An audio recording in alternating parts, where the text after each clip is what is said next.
আপনি কি সঠিকভাবে তারাবির নামাজ আদায় করতে চান? তাহলে আজকের ভিডিওটি আপনার জন্য। আসসালামু আলাইকুম প্রিয় দর্শক, আজকে আপনাদেরকে নতুন একটা ভিডিওতে স্বাগতম জানাচ্ছি আমাদের এমএস মিডিয়া 99K চ্যানেলের পক্ষ থেকে। প্রিয় দর্শক, আমরা আজকের ভিডিওতে আলোচনা করব কিভাবে সঠিকভাবে তারাবির নামাজ আদায় করবেন। তো চলুন শুরু করা যাক। দর্শক, আমাদের মাঝে অনেক ভ্রান্ত ধারণা আছে। তারাবির নামাজ সম্পর্কে অনেক মানুষ আমাদেরকে ভ্রান্ত ধারণা দিয়ে আমাদেরকে বিভ্রান্ত করছে, যার কারণে অনেক মানুষ তারাবির থেকে বিচ্ছিন্ন হয়ে যাচ্ছে। অনেক মানুষ মনে করছে তারাবির নামাজটা মনে হয় খুবই কঠিন একটা নামাজ।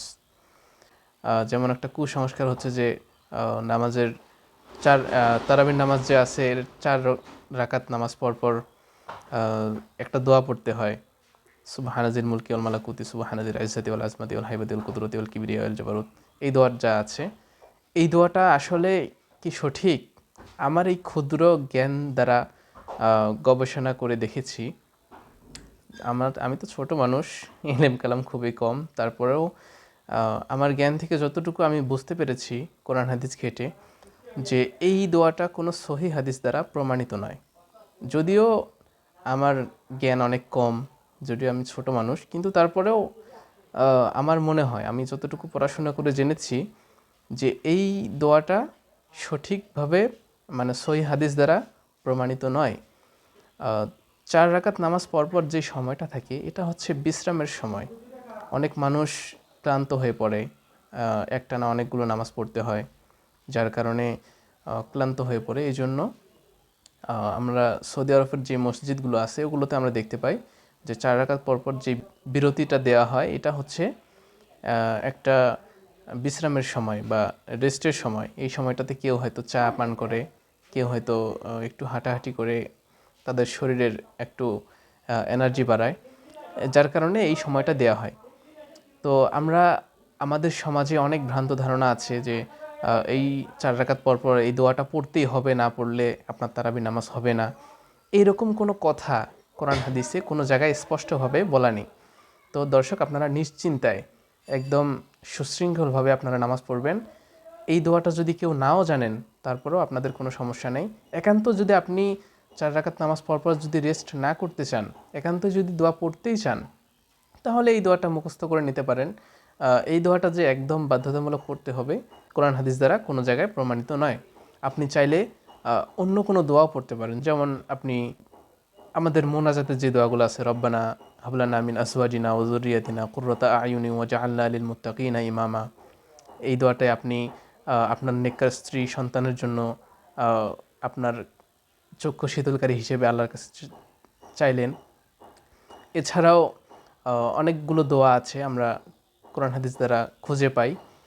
এই দোয়াগুলো আপনারা পড়তে পারেন, যে কোনো দোয়া আপনারা পড়তে পারেন। এছাড়াও ইস্তেগফার করতে পারেন, এছাড়াও এমনিতে জিকির আজকার করতে পারেন 4 রাকাত নামাজ পরপর। এছাড়াও যদি আপনি চান যে আমি কোনো রেস্ট করব না, কোনো দোয়া করব না, দোয়া পড়ব না, তখন আপনি সঙ্গে সঙ্গে দাঁড়িয়ে আবার পরবর্তী নামাজ শুরু করতে পারেন। এতে কোনো ব্রেক আপনাকে নিতে হবে না, বাধ্যতামূলক এটা করা হয়নি। তো দর্শক, এই হলো একটা বিষয়।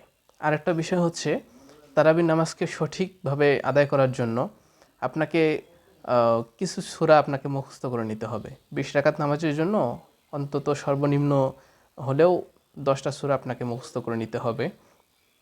এরপরে আপনারা যদি এই 10টা সূরা মুখস্থ না করতে পারেন, যদি আপনাদের কাছে কঠিন মনে হয়, যে মনে হচ্ছে যে না আমরা এই 10টা সূরাই মুখস্থ করতে পারবো না, তাহলে আপনারা 2টা 3টা 4টা যে যতটুকু পারেন আর কি মুখস্থ করে নেবেন।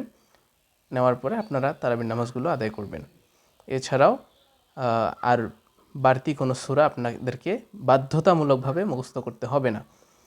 তো আরেকটা বিষয় আপনারা মাথায় রাখবেন, আল্লাহ রাসূল সাল্লাল্লাহু আলাইহি ওয়াসাল্লাম হাদিসের মধ্যে বলেছেন, তলাবুল ইলমি ফারিদাতুন আলা কুল্লি মুসলিম, যে প্রত্যেক মুসলমানের জন্য দ্বীনি ইলমটা শিক্ষা করা জরুরি, দ্বীনি ইলম শিক্ষা করা ফরজ।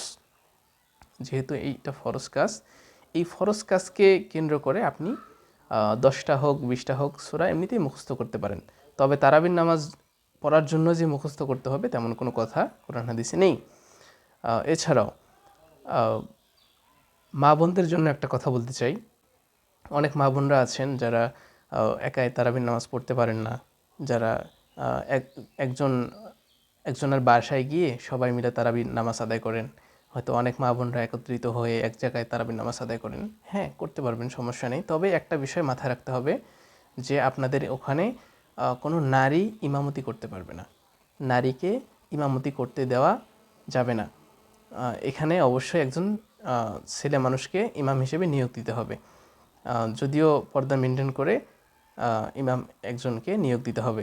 এছাড়াও আপনারা যদি এমনিতেই পড়তে চান, সবাই মিলে একত্রে একসাথে পড়তে পারবেন। যদি আপনাদেরকে আপনাদের মধ্যে যে বেশি জানে সে আপনাদেরকে হয়তো শিখায় দিল যে এই সূরার পরে এই সূরা পড়তে হবে, এরপরে এই দোয়া পড়তে হবে, এইভাবে নামাজ পড়তে হবে। হ্যাঁ, এটা ন্যাচারাল ফ্যাক্ট, এটা করতেই পারে। এটাতে কোনো বাধ্যবাধকতা নেই, এটা আপনারা করতে পারেন। তবে একটা জিনিস খেয়াল করবেন, সেটা হচ্ছে আপনাদের মেয়েদের মধ্যে যেন কেউ ইমামতি না করে। তো এই হলো 2 নাম্বার বিষয়। 3 নাম্বার বিষয় হচ্ছে আমাদের নামাজ। আমাদের সোশ্যাল মিডিয়ায় অনেক মানুষ দেখতে পাই বা অনেক আলেমদেরকেও দেখতে পাই যে তারাবির রাকাত নিয়ে বিতর্ক সৃষ্টি করে। কেউ বলে 8 রাকাত, কেউ বলে 20 রাকাত, কেউ বলে 12 রাকাত, কেউ বলে 16 রাকাত। এরকম কিন্তু মতভেদ কিন্তু আমাদের মধ্যে কাজ করে। তো এই বিষয়টা আসলে আমরা কি করব? আমাদেরকে রাকাত বিতর্ক, এই যে বিতর্কটা আছে, রাকাত 8 রাকাত হতে পারে, 20 রাকাত হতে পারে। এটার মধ্যে আপনাদেরকে মেনটেন করতে হবে রাকাতটা বিষয় না। বিষয় হচ্ছে আপনি কত সহি শুদ্ধভাবে নামাজটা আদায় করছেন। আপনি 8 রাকাত পড়তে পারেন, আপনি 20 রাকাতও পড়তে পারেন, কিন্তু আল্লাহ তাআলা আপনার এই জিনিসটা দেখবে না। আপনার দেখবে কি জানেন?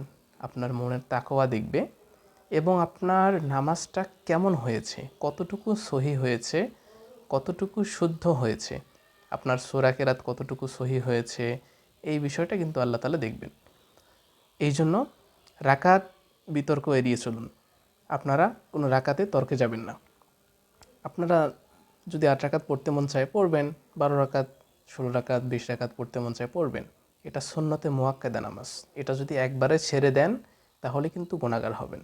আপনারা এটা কিছু অংশ আদায় করতে পারেন, 8 রাকাত হতে পারে, 10 রাকাত হতে পারে, 12 রাকাত হতে পারে।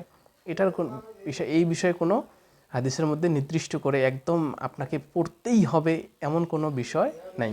তবে আল্লাহ রাসূল সাল্লাল্লাহু আলাইহি ওয়াসাল্লামের জামানায় 8 রাকাত নামাজও ছিল। এরপরে 20 রাকাত নামাজ খলিফাদের জামানায় চালু হয়েছে। এই জন্য আপনারা 20 রাকাত, 8 রাকাত যেটা পারেন পড়তে পারেন। তবে নামাজটা যেন সহি শুদ্ধ হয়। তো এই ছিল আমাদের আজকের ভিডিও। আরেকটা বিষয় হচ্ছে তারাবির নামাজের মোনাজাত কিভাবে করবেন।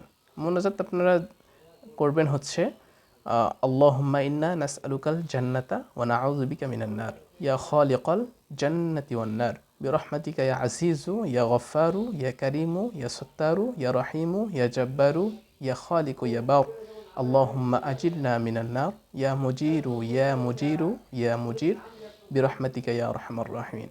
এটা হচ্ছে তারাবির নামাজের মোনাজাত।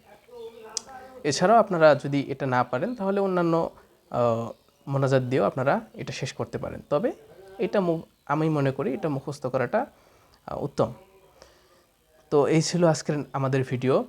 আজকের ভিডিওতে আমরা তারাবির নামাজের স্পেসিফিক বিষয়গুলো তুলে ধরার চেষ্টা করেছি। আমরা হয়তো অনেক ক্ষুদ্র জ্ঞানের মানুষ, কথার মধ্যে ভুলভ্রান্তি হতে পারে। তো আপনারা কিছু মনে করবেন না। ভিডিও সম্পর্কে কোনো মতামত থাকলে আপনারা কমেন্ট বক্সে জানাবেন। এছাড়াও পরবর্তী ভিডিও পাওয়ার জন্য আমাদের চ্যানেলে অপেক্ষা করবেন। তো প্রিয় দর্শক, আজকের মতো এখানে বিদায়। আসসালামু আলাইকুম ওয়া রাহমাতুল্লাহ।